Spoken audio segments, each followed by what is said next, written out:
Hey everyone, welcome to Core Connections, your health, fitness, and wellness podcast designed so you can take control of your health to live the active life you love.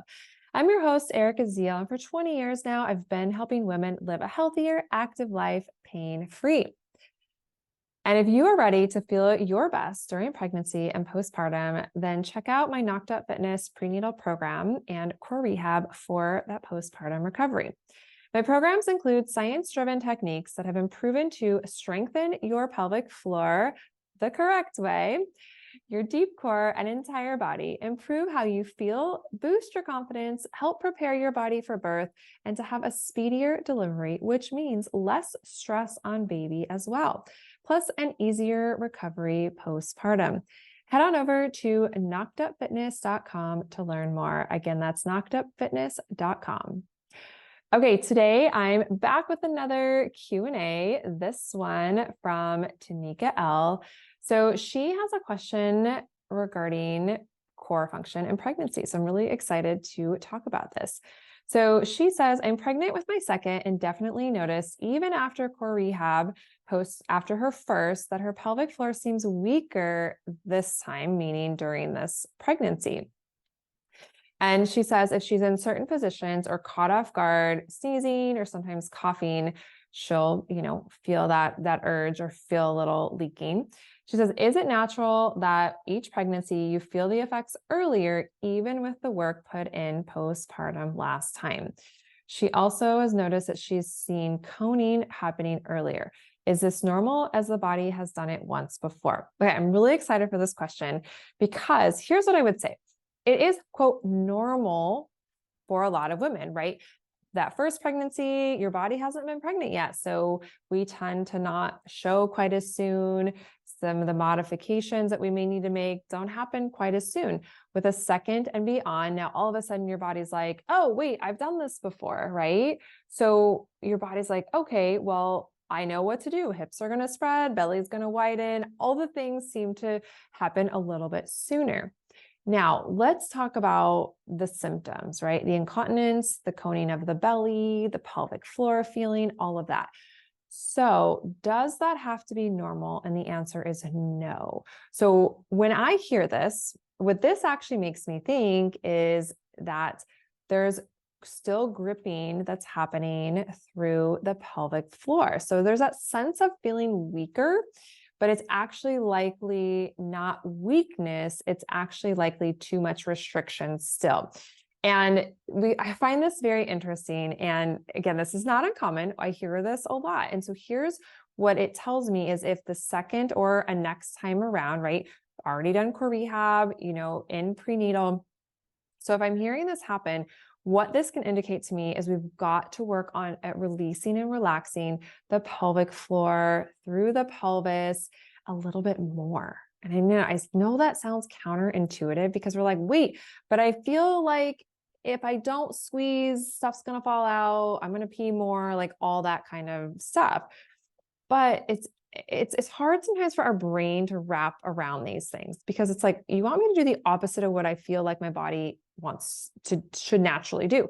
Yes, I do, because we've worked with thousands of women to date, and I can tell you this is what helps so much. So we have to learn to release and relax. So inside of my programs, both prenatal and core rehab, right, I teach you how to release and relax through your pelvic floor and deep core. So those of you that are pregnant, inside my Knocked Up Fitness prenatal program, go into the deep core section and do more of the deep core work, the releasing and relaxing. Go through those movements, be gentle with them, play around with the percentages, right? I'm a big fan of those because they're kind of tricking our brain because we so badly want to feel a connection that we're actually overactivating.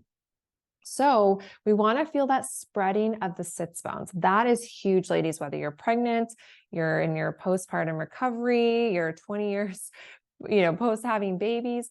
We want to feel that spreading of the sits bones because that's a way of like when we're doing certain movements, we're doing a squat, stuff like that, because that's telling us, okay, we're lightly active through the pelvic floor. We're able to lengthen the tissue of the pelvic floor with a little bit of connection. And that's where I think our body has to figure this out. And like I say a lot, we have to remind our bodies or ourselves to be nice to our bodies, because we've been doing one thing the same way for so long. The gripping, the squeezing, we gotta go harder, squeeze, squeeze, squeeze, do those Kegels, draw that belly to spine, like hold our breath, all those things that we may not even realize we're doing, we're still probably doing. So we need to learn how to release and relax better. And when we start to think about the fascial tissue, we don't just want to grip and grab in that fascial tissue. We want to learn how to be connected in a lengthened position.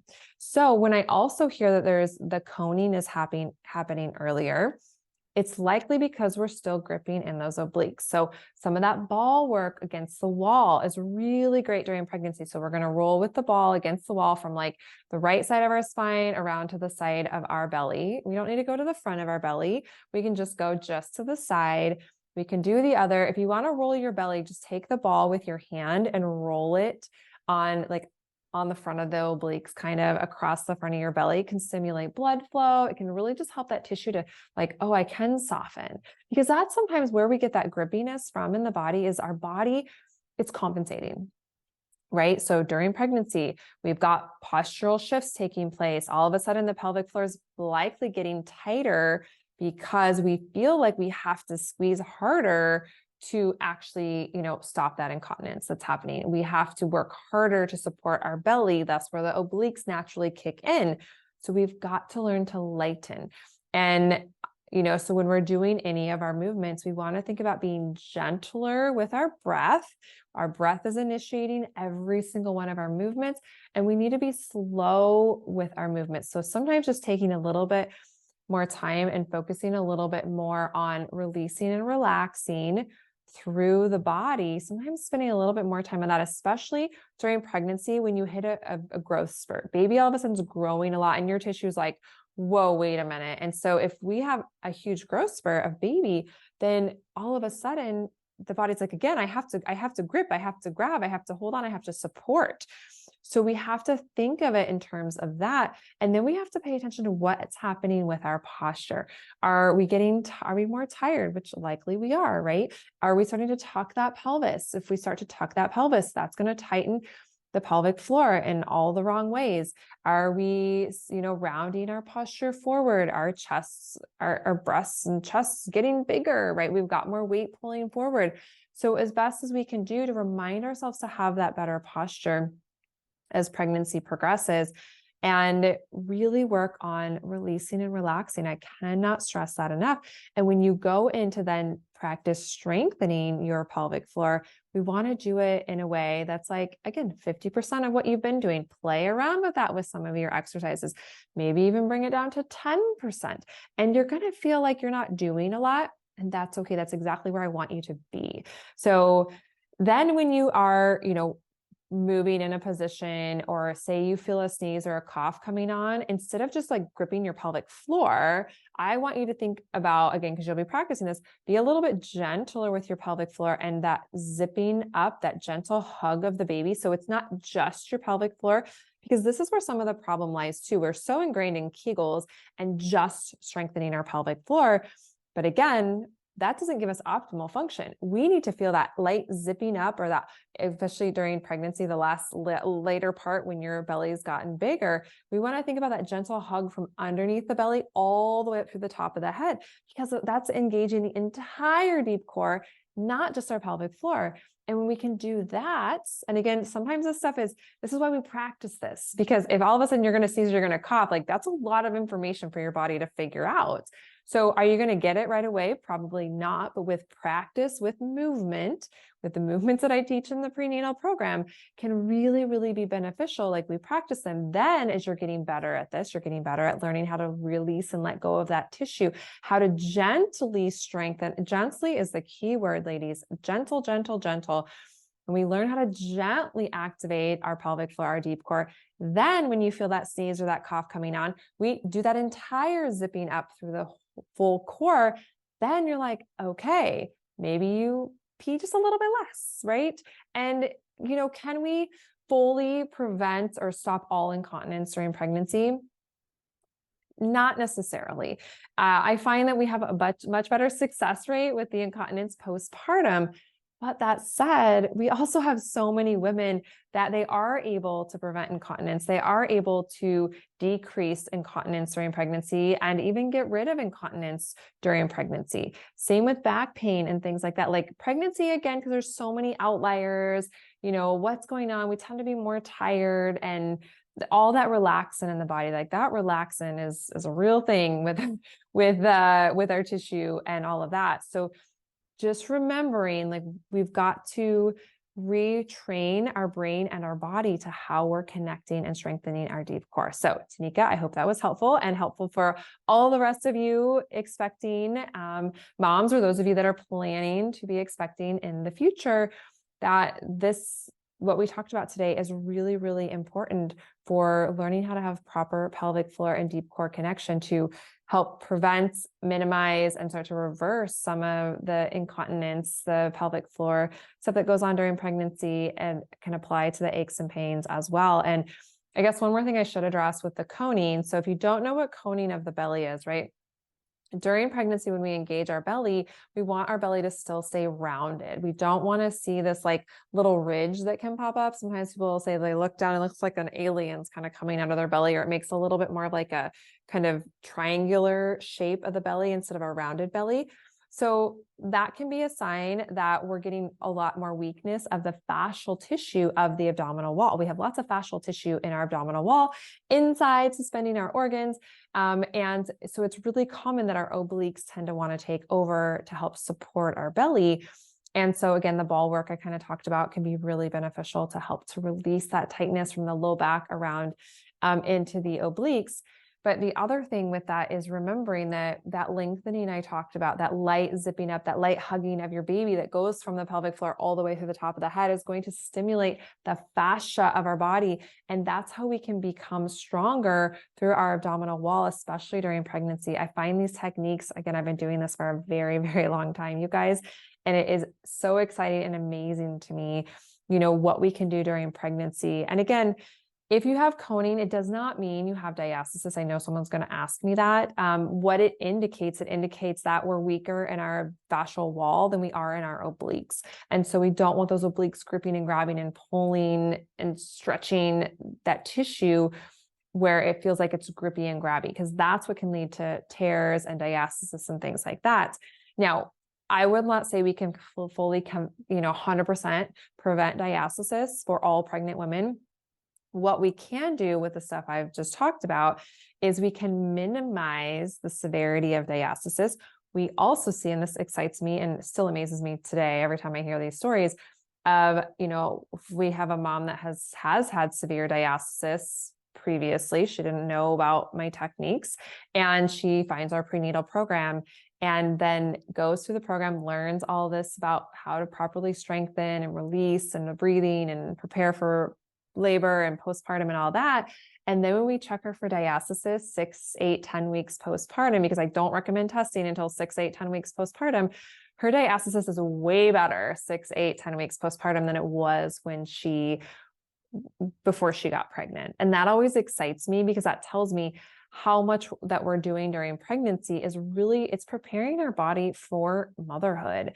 And we need to learn to be fascially strong, muscularly strong, yes, but here's the thing, is you will become stronger faster during pregnancy by doing less. Can I say that again, ladies? You can become stronger during pregnancy by doing less. I see it time and time again, because why is that? Our collagen synthesis increases. And it's so exciting to me. I'm like, take this time during pregnancy to learn about your body, learn how to become stronger, but not just quote stronger. We need to be the right kind of strong, right?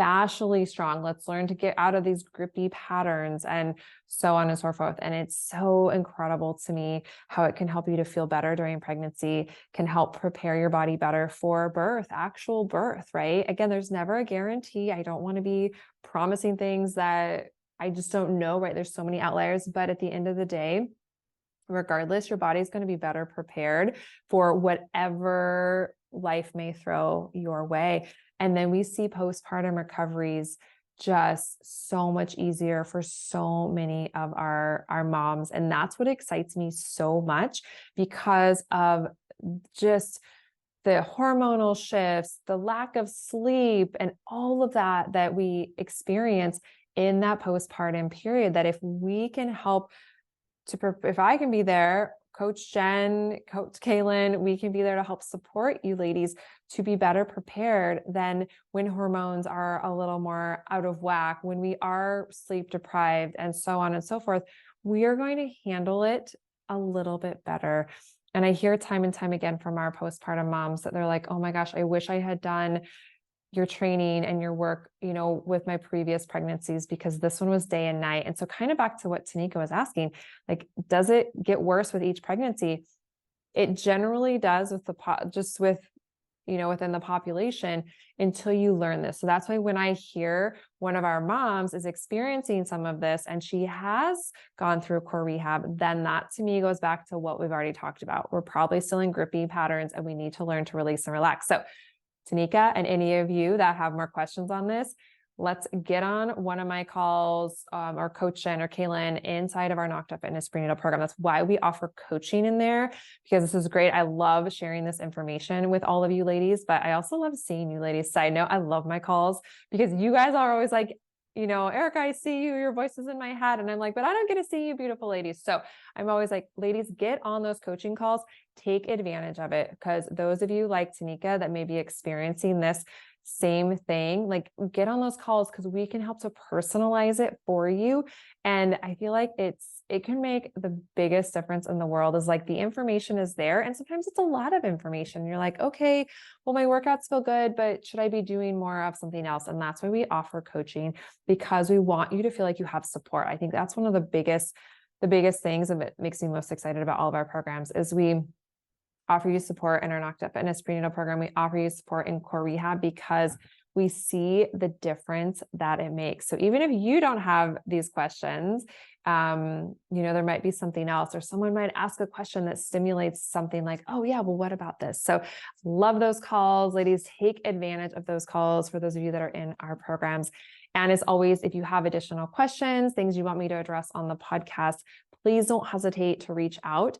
Reach out to me on Instagram at Erica Zeal. You can always reply to any of my emails that you may receive. And then be sure to share today's conversation with other women in your lives, those that are currently pregnant, planning to have more babies, maybe even in that postpartum and beyond phase, because you just never know what little piece of information could really help to guide her down a path that can transform her life. And again, that's why I get so excited about this work, because it's not about the fitness. It's not about the movement itself. It's what the movement does for your quality of life and how it can transform how you feel and how you move and just make life that much more awesome for you. So thank you all so much for tuning in. Again, share this episode with other women in your life, and I look forward to seeing you all back next week.